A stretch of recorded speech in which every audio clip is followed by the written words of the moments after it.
بسم اللہ الرحمن الرحیم۔ عزیز طلبہ، آج ہم معروف شاعر غلام حمدانی مصفی کا تعارف پڑھتے ہیں۔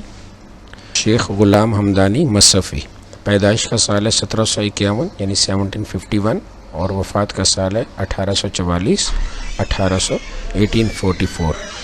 مصفی کی غزل دبستان دلی اور دبستان لکھنؤ کے دل آویز امتزاج کے ساتھ سامنے آتی ہے۔ دبستان بیسیکلی اس کا مطلب ہے اسکول آف تھاٹ۔ ان کی غزل میں ایک طرف دبستان دلی کا سوز و گداز ہے تو دوسری جانب دبستان لکھنؤ کی پیکر تراشی کا رجحان بھی نظر آتا ہے۔ مصفی کا اسلوب نہایت سلیس، بےحد سادہ اور تخلیقی نفاست کا حامل ہے۔ ان کے لہجے میں ایک دھیما پن اور ٹھہراؤ ہے جو ان کی غزل میں ایک طلسماتی فضا پیدا کرتا ہے۔ طلسماتی مطلب جادوئی۔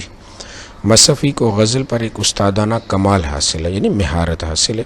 وہ پائمال موضوعات کو بھی نئے انداز سے برتتے ہوئے ان میں کوئی نہ کوئی جدت کا پہلو پیدا کر دیتے ہیں۔ پائمال مطلب جن کو لوگوں نے ریجیکٹ کر دیا ہو، جن پر وہ شاعری میں استعمال نہیں کرتے۔ ان کے کئی اشعار کو ضرب المثل کی حیثیت حاصل ہے۔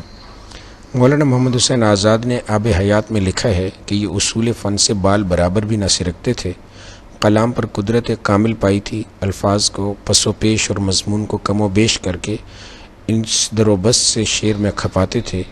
جو حق کے استادی ہے وہ ادا ہو جاتا تھا۔ مصفی کی غزلیات میں روانی اور جوانی پائی جاتی ہے۔ وہ صحت زبان کا بھی بہت خیال رکھتے تھے ان کے اشعار میں ترنم پایا جاتا ہے اور یہ کیفیت موضوع اسوات کی تکرار سے پیدا ہوتی ہے۔